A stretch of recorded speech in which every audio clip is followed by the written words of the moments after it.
Salut tout le monde, bienvenue sur AOS Geeks.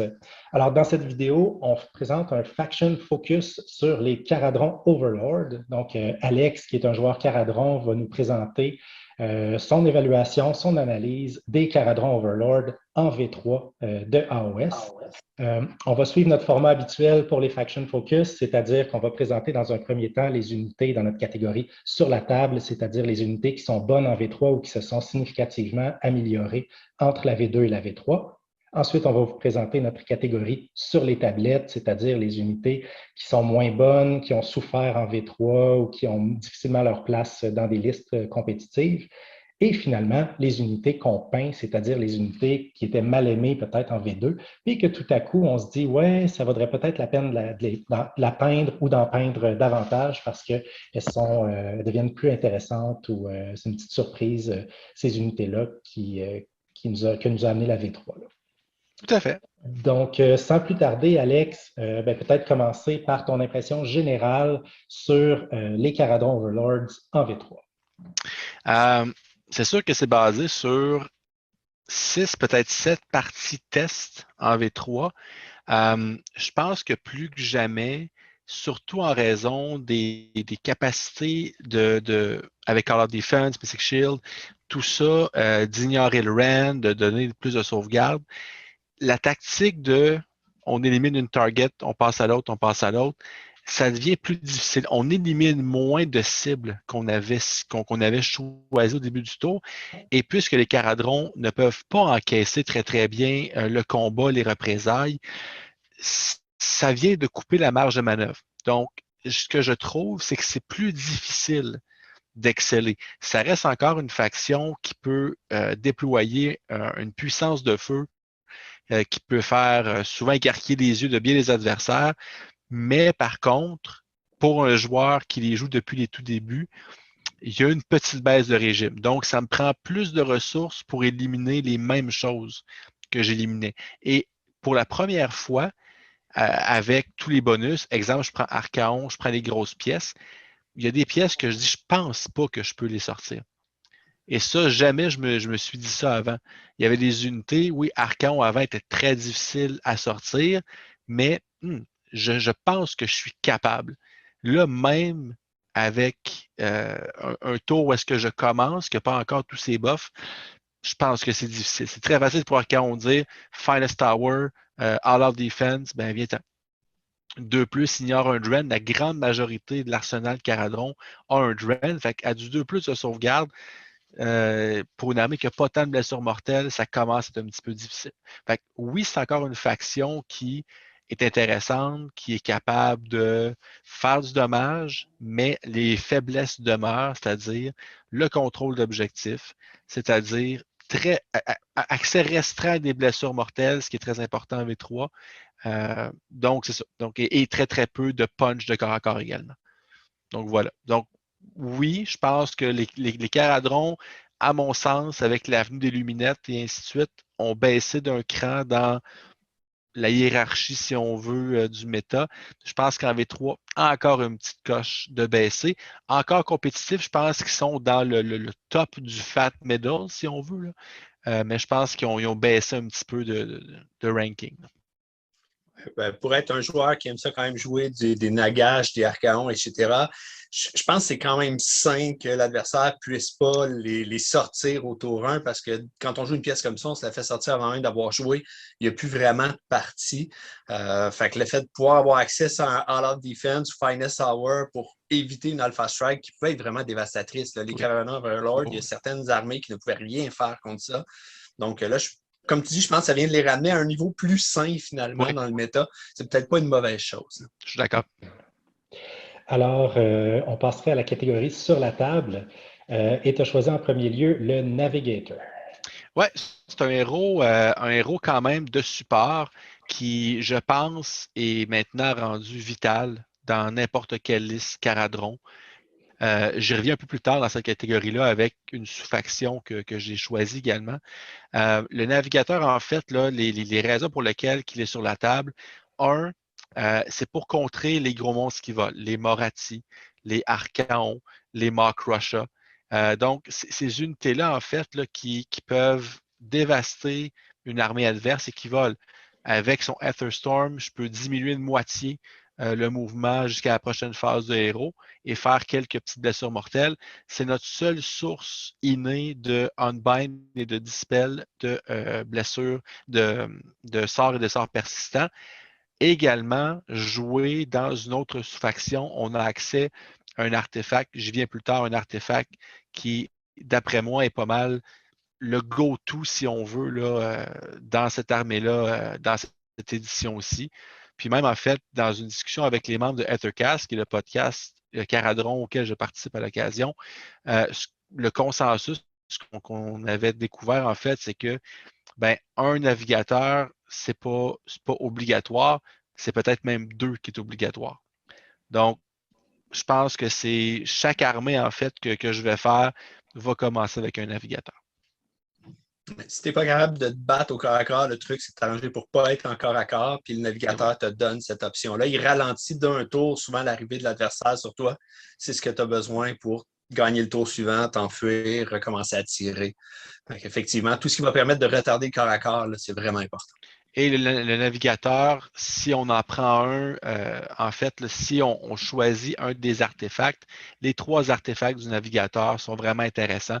Un, c'est un auto-unbind, un autre, c'est le flare pistol qu'on peut cibler une unité et toutes les unités Caradron qui tirent cette unité-là relancent leur jet de touche. Donc, les relances sont beaucoup moins accessibles en V3. Donc, vraiment pour la qualité des artefacts, pour ses règles, pour ce qu'il permet de faire contre des armées qu'on va voir de plus en plus souvent, donc des gros monstres qui volent. On pense au nouveau Stormcast Dragon qu'on a vu là. Donc, je pense que des unités volantes qui frappent, on va en avoir plus, on n'ira pas avoir moins. Donc, c'est pour ça que je pense qu'il est sur la table en partant. Tu as choisi un deuxième héros aussi sur la table, c'est le Endred Master avec le dirigeable. Oui, donc il était sur la table sur pratiquement toutes les listes en V2. Il va le demeurer en V3 pour plusieurs raisons. De un, il n'a pas monté de points, donc 190 points. Il est resté au même niveau de points. C'est un modèle qui peut bénéficier quand même de façon intéressante en lot attaque, par exemple, parce qu'il y a plusieurs attaques de tir, plusieurs profils de tir. Également, c'est un modèle qui a quand même 3 plus de sauvegarde. Donc, à lot defense, c'est un héros qui peut quand même survivre, qui bouge vite, 12 pouces de mouvement. Et surtout, c'est un modèle qui débloque tout ce qui est Sky Riggers, donc les Sky Warden et les Endrin Riggers comme ligne. Donc, tout ce qui peut offrir davantage d'options à l'armée, je pense que c'est vraiment intéressant. Et c'en est un, puis j'aurais pu aussi le dire avec le navigateur, là, mais c'est un modèle qui bénéficie aussi de la mise à jour dans le Broken Realms Be'lakor, qu'on a donc des triomphes ajoutés, des Guild Triumph, que les héros peuvent faire en plus des triomphes normaux dans l'armée. Donc, entre autres, qui peut favoriser la guérison d'un Sky Vessel, qui va être très, très important dans la plupart des listes Caradron, en fait, avec un Ironclad. Donc, je pense que c'est un héros qui a son utilité, une bonne unité offensive, bouge vite, un petit punch de corps à corps, peut rendre des unités battle line. Moi, je pense que c'est un must. Une petite unité qui est intéressante, puis pour causer des surprises pour l'avoir affronté, là, quand il est rendu tout seul sur l'objectif, ça va être facile, je vais aller chercher. Tu ne peux pas envoyer une petite unité trop fragile pour aller chercher parce que ça ne survit pas. J'ai fait l'expérience. C'est ça, c'est une belle petite surprise à la fin pour aller chercher un objectif, puis une belle unité qui reste intéressante en V3. Exact. Parlant de guérison de vaisseau, on a le Ironclad qui est sur la table. Oui, en fait, plusieurs diront qu'il n'a jamais quitté la table depuis le nouveau livre. Moi, pour ceux qui suivent un peu Ethercast, j'ai jamais joué d'Ironclad en V2. Pas en V2 en fait, mais avec le nouveau livre. Mais là, avec juste l'ajout de règles de Unleash Hell, en plus, si on veut être avare, on peut également avoir comme artefact de bateau de Last Word, donc qui fait déjà l'effet de Unleash Hell avec le canon principal, mais sans le malus qui s'accompagne. Donc, être capable, je me fais charger, moi je le joue avec le volley cannon, c'est 4 D6 tirs, 3-3 moins 1. Donc, je me fais charger, je vais avoir 8 D6 tirs de 3, ça va être du 4, là, les 4 premiers des 6 du Unleashed. Fait que, OK, je charge mon Ironclad, viens-t'en, j'attends que ce moment. Donc, c'est qu'on vient prendre un potentiel de tir qui était déjà incroyable, avec 3 armes qui peuvent faire beaucoup de dommages. Et là, on transfère ça dans la phase adverse, dans le tour adverse. Là, soudainement, notre Ironclad peut tirer 10 fois dans une partie. Oui. Oui. Donc, c'est sûr. Et surtout, déjà qu'il avait une baisse de points inexpliquée. Il a commencé à 510 points dans le livre paru en janvier 2020. Avait baissé à 480 et tous les joueurs Caradron que je parlais s'attendaient à avoir une augmentation en points. Il a augmenté de points de 10 points. Donc, en fait, il y a beaucoup de listes que je vois sur le web passer qui incluent 2 Ironclad. Et ma réponse est, ben, pourquoi pas? Donc, voilà, sur la table. Ouais. Tous les CP ne sont pas égaux. Hein? Quand on dépense un CP pour faire Unleashed avec un Ironclad, on se dit, ouais, celui-là, je l'ai bien investi. Ouais, celui-là, là, je pèse dessus, là. Le bras. Celui-là, il vaut la peine. C'est quand même le fun pour les joueurs Caradron parce que c'est le bateau emblématique de l'armée. C'est génial qu'il soit encore jouable. Puis bon, mais le Unleashed est terrifiant. Là. Savoir qu'on va affronter ça en tournoi, ça fait faire des cauchemars. Il a perdu un peu de sa résilience parce qu'avant, dans les triomphes, on pouvait avoir relance et sauvegarde d'armure qui étaient toujours utilisés pour les Ironclad. Là, on a perdu ça. On a gagné All-Out Attack, All-Out Defense, pardon. Donc, oui, on peut faire plus une sauvegarde avec un héros à proximité, mais quand même, il n'y a rien qui bat une relance. Absolument. Et ensuite, ben, on a les amis qu'on aime bien mettre dans un Ironclad, les Thunderers. Les Thunderers, exact. Puis c'est un choix qui est quand même controversé un peu parce que les Thunderers, on les aime ou on ne les aime pas. Il y a des joueurs Caradron qui disent, moi, les Thunderers, ça ne vaut pas la peine. D'autres qui ne jurent que par ceux-là. Moi, j'ai toujours adoré ces petits nains avec des gros fusils. Les Thunderers, en fait, ils ont augmenté en points. Ça, c'est quand même 15 points pour 5 d'augmentation de 120 à 135. Et c'est une unité, en fait, qu'on ne peut pas renforcer à plus que 10, à moins qu'on joue Baraknar comme Stratopar. Et les Baraknar, c'est peut-être pas le plus intéressant, même s'il y a certaines petites habilités qui prennent plus de sens au niveau de la V3. Mais donc, souvent, une tactique en Barak Zilfin de prendre 20 Thunderers dans un Ironclad, le mettre dans ta face, puis profit. Ben, là, maintenant, c'est un peu plus difficile à faire. Il faut prendre peut-être 2 unités de 10, bon, rendu là. Mais c'est des unités qui, dans un bateau, ben, il y a deux philosophies par rapport aux Thunderers. On les met dans un bateau ou on les met en dehors du bateau. Ça semble un petit peu simple, mais c'est que si on les met en dehors du bateau, en fait, c'est qu'on tombe dans certaines règles qui s'accumulent. Donc, si j'ai un mortier, un canon et un deck sweeper, ou en fait au moins un de chaque, ben, je tombe avec +1 pour toucher dès que j'ai ces modèles-là dans mon unité. Par contre, il faut que je sois hors d'une garnison. Et le problème là-dedans, c'est que avec l'avenue de All-Out Attack, ça vient un peu, ça vient annuler un peu cette habilité-là. Donc, moi, je suis un fan des mettre dans un bateau avec des rifles à 18 pouces et peut-être quelques canons pour le moins 2 de rend. Et justement, dans une garnison, ils ont 2 points de vie chacun. Ils tombent à une sauvegarde de 3+, et moins pour se faire toucher.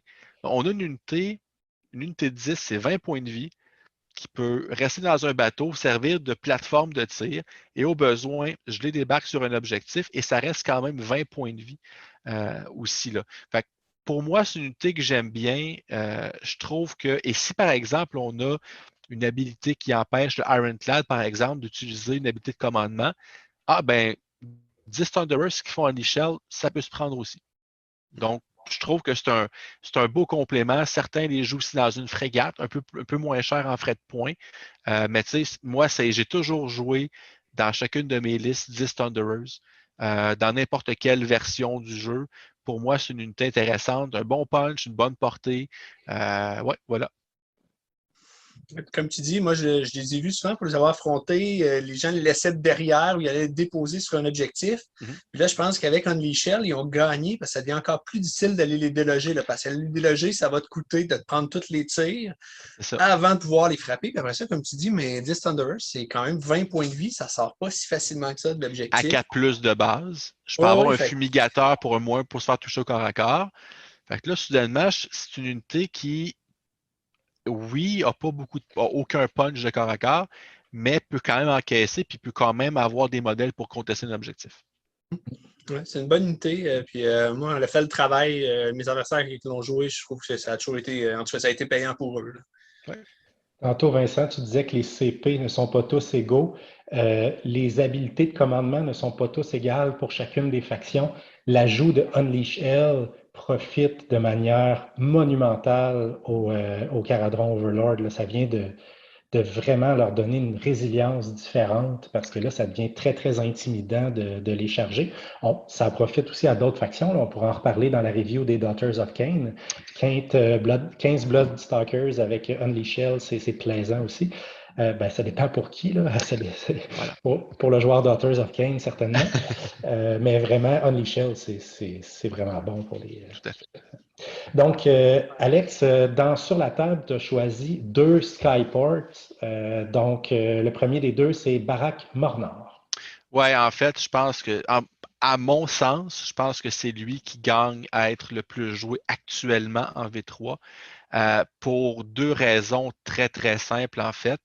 La première est majeure, en fait, c'est l'accès au Gale Force Stave, qui est l'artefact donc de la sous-faction Barak Mornar, qui est donné au premier navigateur de l'armée.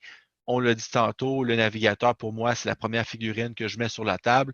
Ce Gale Force Stave-là, en fait, qu'est-ce qu'il fait? C'est très, très simple. Vincent, tu l'as affronté, je me rappelle au moins une fois.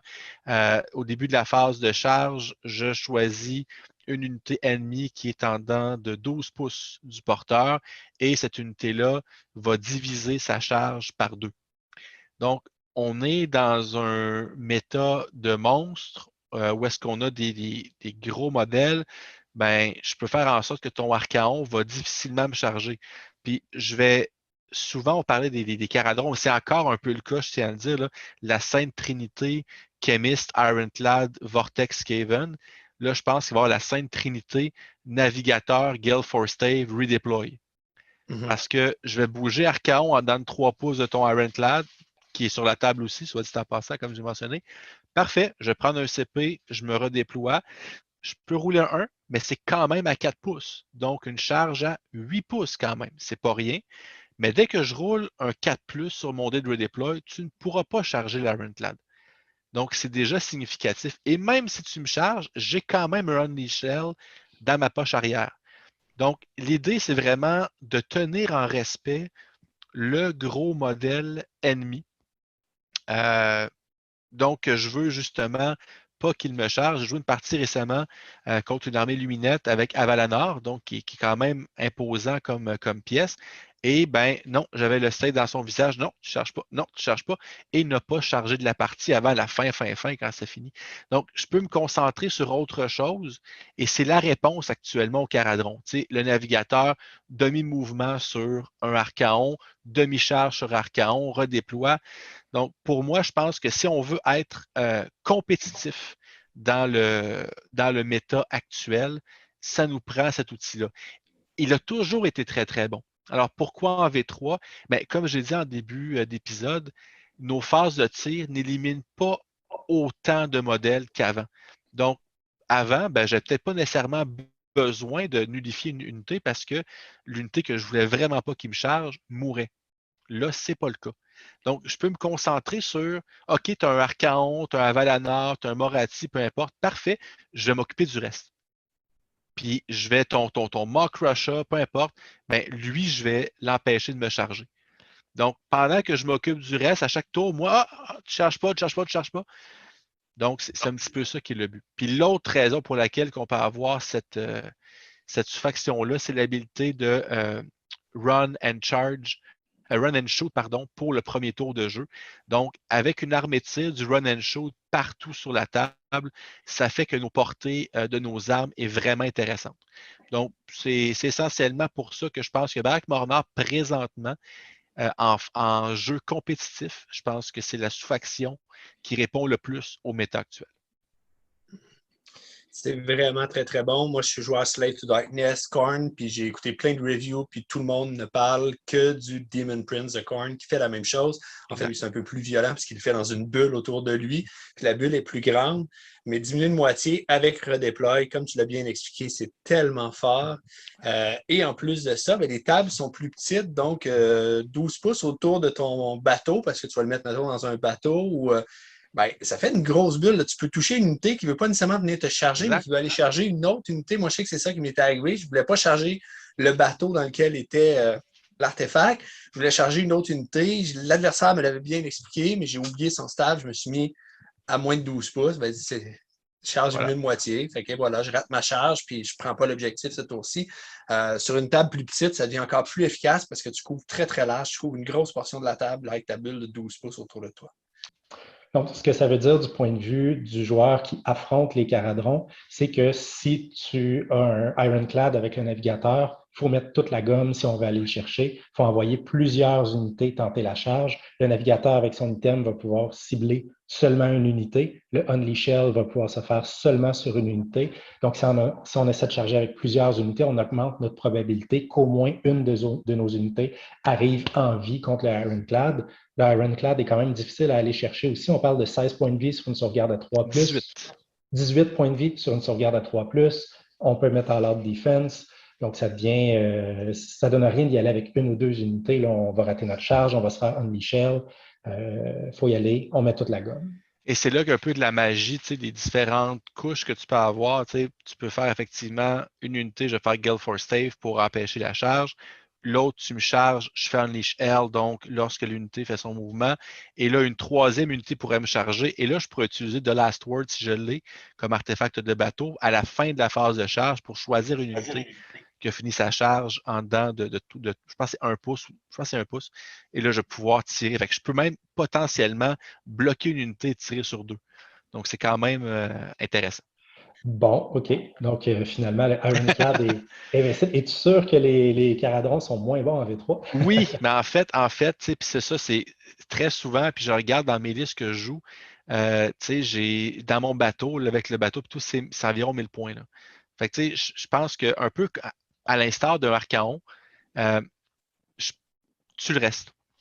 Honnêtement, là, moi, en tant que joueur Caradon, j'ai mon bateau, là, avec tout ce qu'il y a dedans, ça compte pour 2 modèles pour contester des objectifs.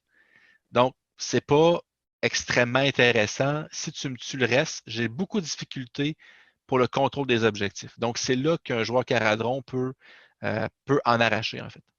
Ah oui, puis le Ironclad n'a pas le mot-clé monstre, donc il ne compte pas pour Exact. 5, pour 2. Exact. Donc, il faut que je débarque mes modèles. Puis là, encore là, c'est pas exactement clair présentement les règles. Le livre Caradron, le passage des règles Caradron en V3 est truffé de règles floues qui se contredisent. Donc, malheureusement, donc c'est ça. Fait que si vous voulez jouer, si vous voulez battre un joueur Caradron qui a un gros Ironclad avec plein de trucs dedans, tuez ce qui est autour. Ouais. Vous allez encaisser du tir, mais tuez ce qui est autour. Puis chargez pas l'Ironclad. Tout ce que ça va vous donner, c'est vous donner un Unleash Shell gratuit comme ça, auquel vous ne pouvez pas utiliser à leur defense. C'est ça, le truc. Effectivement, parce que All Out Defense ne s'utilise qu'en phase de tir ou de combat. Exact. Donc, on a le deuxième Skyport que tu trouves amélioré. Mais pas amélioré, qui est sur la table. Qui est sur la table, donc Barak Zilfin. Ben, Zilfin, c'est encore le stratopore compétitif, de par, en fait, le fait qu'on n'a pas un trait de commandement qui nous soit imposé, sauf si on prend un amiral comme général, ce qui est facilement évitable. Donc, on a le choix des artefacts. Donc, on peut encore prendre exemple le Spell in the Bottle du Chemist pour avoir le Vortex. On a le mouvement gratuit en phase de héros, donc une fois par partie. Donc, ça reste un port qui est très bon, qui permet encore beaucoup de petits tricks. Donc, ça va rester un stratoport qui, à mon sens, est très pertinent. Je pense que Mornar l'éclipse de par les raisons que j'ai mentionnées au préalable, mais je sais que Zilfin a encore beaucoup de traction dans la communauté compétitive. Intéressant. On passe maintenant aux unités que tu mets sur les tablettes. Ouais. Donc, et on commence avec le Aether Chemist. Et là, je ressens l'Internet qui va me lancer des regards de menaces et de stupéfaction. Un joueur Caradron qui ne met pas un Chemist, qui met un Chemist sur la tablette, c'est de l'hérésie pure. Parce que le Chemist, en fait, a toujours été le héros, le premier héros qu'on mettait dans nos listes. Dès le premier livre, en fait, quand il pouvait augmenter le nombre d'attaques de 1 à un type d'arme, c'était juste atroce. C'était la façon, en fait, de le jouer. En V2, dès que le livre est sorti, le Spell in a Bottle pour avoir un sort persistant, très souvent le Warp Lightning Vortex des Skaven. Mais là, soudainement, je suis en train de dire que je le mets sur ma tablette. Eh bien, c'est vrai.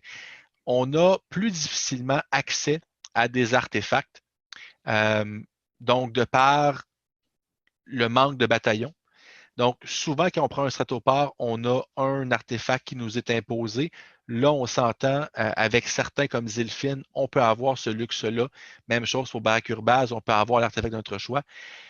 Jumelé au fait que maintenant, le Warp Lightning Vortex, qui était le plus joué comme sort persistant, ainsi que le Warp Fire Demon Rift, deux peut-être des go-to spells, ont subi un bon nerf quand même, peut-être subtil, mais un nerf quand même. Le fait que le Vortex, quand je place mes 3 piliers, chaque pilier doit être à plus d'1 pouce d'un modèle adverse et que je dois placer chaque pilier exactement à 7 pouces l'un de l'autre, ça fait que le placement est rendu beaucoup plus difficile. Et ça, moi, personnellement, c'est quelque chose qui dit, bon, sachant que mon adversaire, sachant que je joue le vortex, mon adversaire peut beaucoup plus facilement se déployer en conséquence pour minimiser les possibilités de mettre ce vortex-là. Deuxièmement, d'autres sorts persistants, le Warp, le Demon Rift, avant, chaque magicien ajoutait et chaque sort persistant ajoutait une blessure mortelle. On a retiré la portion magicien. Donc, seulement les sorts persistants, ça baisse beaucoup et l'augmenter en points de façon importante. Et le reste, les autres choix qui seraient intéressants sont des choix qu'on doit contrôler, mais puisque le chemist n'est pas un wizard, n'a pas le mot-clé wizard, il ne peut pas bouger les endless spells. Donc, moi, j'ai pensé les Geminids pour enlever les All Out Defense, pour tirer, donc pour enlever le +1 de sauvegarde. Je ne peux pas les bouger, je ne peux pas les contrôler, ces sorts-là. Donc, c'est pour ça que je trouve que le Chemist, et je ne dis pas que le Chemist n'est pas bon, là, loin de là. Ça reste un très bon choix de héros. Et ça reste le héros le moins dispendieux pour les Caradons. Mais il était tellement haut dans la liste de priorité d'une liste Caradron avant que là, j'ai l'impression que j'aime mieux avoir le navigateur. J'aime mieux avoir l'Engine Master. Il y en a un autre qui s'en vient que j'aimerais mieux dans la prochaine section. Et là, je me ramasse que, ben finalement, le chemiste, j'en ai peut-être plus tant besoin. Même si c'est des blessures mortelles que j'ai peut-être pas tant, l'investissement en points et en ressources pour déployer le vortex avec une efficacité qui est moindre, pas sûr. C'est un gros statement que je fais présentement pour la communauté Caradron. C'est un must, c'est un incontournable, mais des fois, il faut faire des gros statements dans la vie. C'était celui de 2021. Écoute, pour les joueurs qui ont affronté le vortex des Caradrons, c'était vraiment embêtant parce que tu bénéficiais d'un mouvement pour aller placer ton vortex exactement là où tu voulais. Je pense que c'est une bonne chose, les règles de déploiement du vortex qui viennent un peu limiter, parce qu'avant ça, tu t'encerclais vraiment toutes les unités ou que tu voulais. Tu te retrouvais que presque toute l'armée adverse était autour. Là, ça va être plus difficile souvent pour faire, tu le mets peut-être plus en périphérie de l'armée adverse, tu vas toucher moins d'unités devant. Ça va venir chercher peut-être un peu moins les héros qui sont derrière, tout ça. Exact. Je pense que c'est sain. On dit au début de la vidéo qu'il y a eu un petit nerf qui peut-être les ramène dans le haut du fat middle. Je pense que c'est bienvenu. Je pense que c'est une bonne chose. Puis ça, c'est un petit nerf, je pense, qui va faire plaisir à tous les joueurs qui l'ont subi. C'était correct, là, mais après une couple de fois que tu te manges le vortex, là, des caradrons surtout, là, il y a quelque chose d'insultant à ce que les pas magiciens soient si bons que ça avec la reine de l'espèce. Et on prenne de la technologie Skaven pour faire notre job. Quelque chose qui ne marchait pas, je suis d'accord avec toi. Je ne m'ai jamais senti très, très clean de jouer le Vortex. D'ailleurs, je ne l'ai presque pas joué, en fait, parce que tout le monde jouait ça. Je trouvais ça un peu, c'est un peu basic. C'est un petit peu simple, fait que je suis allé ailleurs. C'était pas très en cohérence avec le lore, mettons. Non, c'est ça. Moi, je suis un lore gamer, tout le monde le sait. Euh, les, euh, on a le petit bateau, le gunholder, qu'on met sur les tablettes, Alex. Ouais, parce que pour plusieurs raisons, en fait, le Gunhauler avait baissé de points, il avait commencé à 150, avait baissé de façon inexplicable à 130 et là remonté à 155. Les points en tant que tels, c'est tel que tel, c'est pas bon, c'est pas majeur comme hausse. Le problème, c'est que il n'y a pas nécessairement, pour les bataillons, entre autres, c'est une unité. C'est donc, si on veut le rentrer dans un régiment, par exemple, ça prend la place d'une unité. Et on va avoir peut-être moins de bateaux. Euh, on va avoir, et surtout qu'on va avoir moins d'artefacts de bateaux, parce que présentement, il n'y a aucun moyen de prendre un artefact de bateau supplémentaire autre que si on joue en baraque Zilfit. Et là, les artefacts de Gunner sont très très bons. Soit que je peux transporter 5 figurines, soit que je peux faire des 6 blessures mortelles sur un 2+ à la première charge. Super, c'est des bons artefacts, mais pas au détriment d'en mettre un sur l'Ironclad qui est vraiment meilleur. Donc, je peux honnêtement en voir un sur le champ de bataille, ne serait-ce que pour donner un 6+ Ward au Ironclad qui va accompagner. Mais des Gunhauler, dans mes listes, dans beaucoup de listes, on en voyait souvent 2, 3, des fois 4 aussi.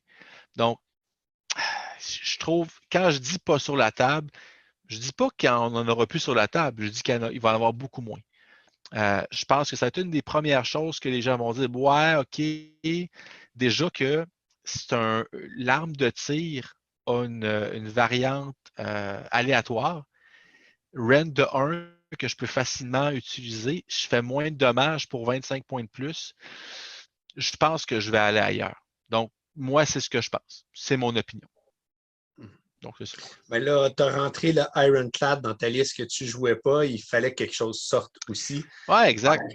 Tout à fait. Puis, en fait, tu sais, c'est ça. Je peux honnêtement voir un Gunhauler. Ça peut être intéressant. Peut-être pour l'option avec un Drill Cannon, donc des blessures, 3 blessures mortelles sur un 5+. C'est intéressant. Ça vient là, nous aider contre une lacune qu'on a. Mais essentiellement, je trouve qu'on va manquer rapidement de points dans ces listes-là. Puis je pense juste que le Gunhauler, malheureusement, on va avoir beaucoup moins.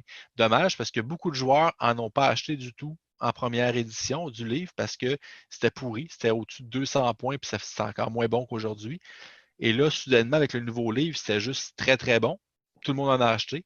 Et là, on va se ramasser avec des beaux Gunhauler sur nos tablettes, ça c'est sûr. Et parlant de belles choses sur les tablettes, on a l'élégant et moustachu Brock qu'on met à regret sur les tablettes. Mais en fait, on le met pas sur la tablette parce qu'on le laisse sur la tablette. C'est ça qu'il faut dire. Parce que Brock, en fait, puis le pire, c'est que s'il y a de quoi, il est devenu meilleur parce qu'il a baissé de points. Puis Baraknar est rendu un peu meilleur. Fait, mais c'est juste une haine viscérale envers Brock et son chapeau de forme et sa moustache bourrée de canon, en fait. C'est juste que ses habilités, la façon de jouer Caradron en V3 va davantage revenir à du tir. Son habilité commandement peut juste être faite avec du Baraknar et c'est une habilité de charge. Donc, je trouve qu'il s'énergise vraiment pas bien avec l'armée. Il peut être intéressant, là, mais si seulement il pouvait avoir la même aptitude que voyons, l'Engine Master avec dirigeable pour rendre les Skyriggers Battle Line, là, il y aurait peut-être de l'intérêt, mais non. Donc, malheureusement, Brock, pas pour tout de suite. Je trouve ça dommage quand il y a des personnages nommés qui sont très, très difficiles à rentrer dans les listes. C'est dommage. C'est souvent des modèles qui sont particulièrement beaux, qui ont un style qui leur est propre. Fait que, C'est une super belle pièce, mais c'est ça. Justement, avec le fait que ne peut pas avoir d'artefacts, trait de commandement. Je trouve que ils n'apportent pas grand-chose à l'armée que son homologue, qui lui peut en avoir des artefacts trait de commandement, peut nous apporter. Donc, je pense que j'aime mieux avoir l'Engine Master que Brock. Et finalement, on met donc Barak Zone sur les tablettes. Ça, c'est ma grosse déception. J'ai vraiment essayé de faire une liste Barrack Zone. C'était mon coup de cœur en V2, ce Skyport-là, des Caradrones corps à corps. Mais le pire, c'est que les habilités demeurent intéressantes. Le Bear of the Iron Star, le trait de commandement sur un Dream Master, qui sur un 2+, quand il meurt, revient avec des 3 points de vie. Et là, je peux le guérir. C'est super intéressant. L'artefact, plus 2 attaques, super intéressant. Par contre, le fait que les Cogs, qui étaient un peu la pierre angulaire de cette liste-là, parce que les Skywarden qui deviennent meilleurs dans Barrack Zone, je ne peux pas faire un vol en altitude et tirer. Mais au moins avec un plus 3 de charge, 2 des Cogs, 1 du Skyhook, ben, ça faisait en sorte que je pouvais rapidement aller faire du dommage au corps à corps. Là, c'est plus le cas. Les Cogs ont changé quand même de façon importante. C'est plus 1 à la charge, en dedans de 18 pouces complètement. Non. Fait que malheureusement, et pour avoir ça, ça me prend absolument un artefact additionnel. Donc, ça me prend absolument un Warlord ou un entourage. Fait que malheureusement, Zone, j'ai essayé de plein de façons, puis je suis incapable de faire une liste qui me satisfait. Donc, pour garder l'esprit corps à corps, je ne l'ai plus. À ma grande On l'a déception. vu, Yann et moi, dans les parties qu'on a jouées, les armées qui veulent du corps à corps, mais qui se basent sur de la téléportation, donc une apparition à 9 pouces des unités ennemies pour rentrer en corps à corps. Si on n'a pas de bonus pour fiabiliser la charge, puis le bonus de plus 1 des cogs n'est pas suffisant, c'est très, très difficile. J'essaie des listes présentement à Nighton, ça va probablement être les prochaines parties que je vais jouer, les retester un peu. Puis moi aussi, la perte des cogs, c'est horrible parce que je faisais apparaître mes unités à 9 pouces, puis tu charges tout de suite. Puis là, ben, tu te dis, là, ma charge, c'est une charge au mieux à 8 pouces. Une charge à 8 pouces, on la rate plus souvent qu'on la réussit. Tout à fait. C'est ça. Fait que effectivement, ça fait plus difficile pour ton armée. C'est pas une armée qui va avancer tranquillement pour aller frapper. C'est une armée qui apparaît, puis qui est à 9 pouces et demi, puis qui doit charger le tour même où elle apparaît pour être vraiment efficace en corps à corps. Exact. Dommage. Tout à fait. Alex, ça va te coûter cher de peinture? Quand même! Qu'est-ce qu'on peint? D'abord, on peint l'amiral. Oui, ben en fait, ils sont déjà peints, il ne faut juste pas le dire. Mais oui, on va les peindre. Donc, l'amiral, moi, c'est ma grande surprise, bonheur, joie de la V3 parce que l'amiral, c'est un modèle qui est iconique, je trouve, dans le range, avec son énorme marteau, son pistolet de l'autre main. Et c'est ce modèle qui, malheureusement, avait des aptitudes de commandement qui étaient redondantes et des habiletés qui l'étaient aussi. Il n'amenait rien vraiment à l'armée. Il coûtait quand même un 130 points, si je ne me trompe pas. Donc, il n'y avait juste pas de place où le mettre dans l'armée. Mais là, autant que ses habiletés étaient redondantes en V2, elles ne le sont plus en V3 parce que, ou si elles le sont pour une bonne raison. Pourquoi on le prend? Premièrement, sa bulle de 12 pouces d'immunité au Battle Shock. Avant, beaucoup de joueurs jouaient le Iron Sky Command, qui était la même chose, mais à 18 pouces du Ironclad. Pourquoi avoir l'amiral quand je peux avoir l'Ironclad qui a une plus grosse base? Et souvent, l'amiral serait dans l'Ironclad de toute façon. Donc, belle habileté, mais aussi, surtout du fait qu'il avait une habileté de commandement, il l'a encore, qui fait relancer au Sky Vessel dans lequel il se trouve les 1 pour toucher. Avant, c'était redondant parce que c'est une aptitude que tous les héros pouvaient faire de toute façon. Mais là, avec les relances qui ne sont plus légion, et on peut avoir donc, ce que ça me permet de faire, je peux avoir l'Ironclad qui relance les 1 pour toucher et faire alert attaque sur les Thunderers, par exemple. Donc là, j'ai 2 unités de tir qui bénéficient d'un avantage substantiel pour pouvoir faire davantage de dommages. Donc, l'amiral est intéressant à ce niveau-là. Il peut aussi nous permettre de bouger, courir et tirer, ce qui n'est pas banal. Et aussi son habilité Repel All Borders. Donc, tous les modèles dans le vaisseau et le vaisseau lui-même ont plus 1 pour toucher au corps à corps. Ben, c'est intéressant avec quand on le remplit à bord avec des Arconautes, avec des Thunderers. C'est du volume d'attaque qui n'est pas négligeable quand même. Puis lui aussi en bénéficie. Donc, il touche sur du 2+, blesse sur du 2+, 2 de rend, 2 de dommages et relance les 1 pour toucher et blesser contre les monstres et les héros. Fait que c'est juste 3 attaques à 2 de dommages, mais c'est pratiquement toujours 3 attaques qui vont toucher blesser à 2 de rend. Fait que je l'adore. Je trouve qu'il ajoute beaucoup à l'armée. Le relance les 1 sur l'Ironclad, c'est super bon. Puis vu que c'est plus accessible, ben, ça me prend ça. Le petit Battleshock Immunity à 12 pouces, c'est bien aussi, avec une armée qui est de moins en moins nombreuse. Donc voilà, moi je pense que je le mets dans mes listes et je vais le laisser là. Une belle trouvaille, puis ça nous rappelle qu'il faut vraiment reprendre tous nos Battletomes puis relire tous les War Scrolls parce Ouais. que il y en a qui étaient franchement mauvais, notamment parce que redondants avec les habiletés qu'on pouvait facilement avoir et qui soudainement deviennent vraiment intéressants dans cette nouvelle version-là. On est obligé de regarder tous nos War Scrolls à nouveau Ouais. pour les choisir et de dénicher une belle petite pépite là. Ouais, puis en plus, je disais de la redondance, une habilité, l'amiral qui s'appelle Up and At Them, qui permet à une unité de Skyfire de relancer les charges en 12 pouces. Ben, tout le monde peut faire ça. Mais là, soudainement, je peux faire celle-là plus celle de relancer la charge. Et même, je pourrais faire à la limite un triomphe maintenant. Fait que je pourrais avoir potentiellement 3 unités dans une phase qui pourraient relancer leur charge. Fait que ça ne m'est jamais arrivé d'en avoir besoin parce que, comme je l'ai mentionné, les caradrons sont peut-être vont retourner un petit peu plus dans le tir qu'ils étaient encore. Mais donc, ça permet effectivement d'avoir des possibilités, d'avoir des options. Il y a quand même 4 habiletés de commandement sur son War Scroll. Donc, avec plus de points de commandement, on peut en faire plus à ce niveau-là. Vraiment. Une autre unité qu'on peint, ou en tout cas qu'on sort des tablettes si elle est déjà peinte, les Skywarden. Moi, il était déjà peint et jouait en Barrack Zone, mais là, je pense qu'il y a toujours un débat entre les Riggers et les Skywarden, lesquels on utilise. Les Skywarden, ce qui est intéressant maintenant, c'est que quand on prend des unités de 6 à cause des règles de cohérence, ben, c'est plus difficile, mais ils ont une portée de 2 pouces avec leur pic versus 1 pouce pour les Engine Riggers. Donc, ça peut donner un petit avantage. Ils coûtent maintenant 5 points de moins cher que les Engine Riggers pour 3 figurines. Donc, c'est intéressant. Et ils ont accès, les Skywarden, à des armes, nos rares armes, en fait, de Ren 3 et potentiel Mortal Wound, les Drill Cannon. Donc, c'est une façon d'en rentrer 2 pour 6 figurines. Et pour vrai, jusqu'à présent, dans mes parties, là, les Drill Cannon, c'est mon MVP. Le potentiel pour faire flat 3 Mortal Wound à distance, à 30 pouces de portée, c'est vraiment intéressant. Fait que les Skywarden avec l'Endrin Master deviennent ligne. On peut en mettre justement donc plusieurs unités pour remplir nos quotas de ligne. Et avec l'accès au Drill Cannon, l'accès aux 2 pouces de portée, bien, on peut justement utiliser les Skypike sur 2 rangs là, au besoin aussi. Là. Tellement une belle unité aussi pour aller tenir des objectifs pendant que ton Ironclad, le gros de ton armée se déplace puis fait du dommage.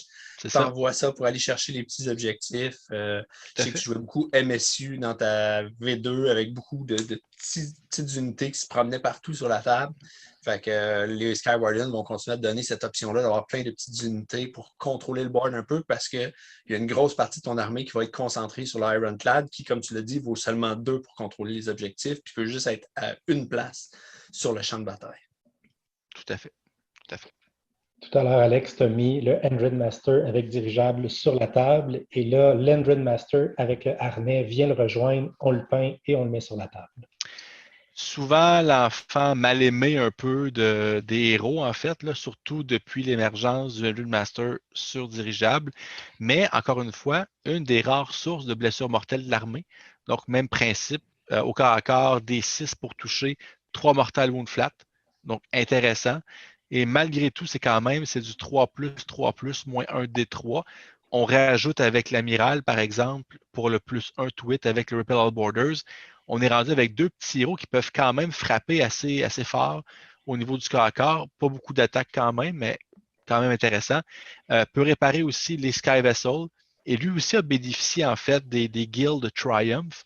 Et quand même, il y a une habilité qui est vraiment drôle en fait, c'est si jamais le bateau dans lequel il est dedans meurt, ben, il peut faire exploser le stock de munitions et faire des blessures mortelles autour. Donc, guérir des vaisseaux, un petit punch de corps à corps, je trouve intéressant.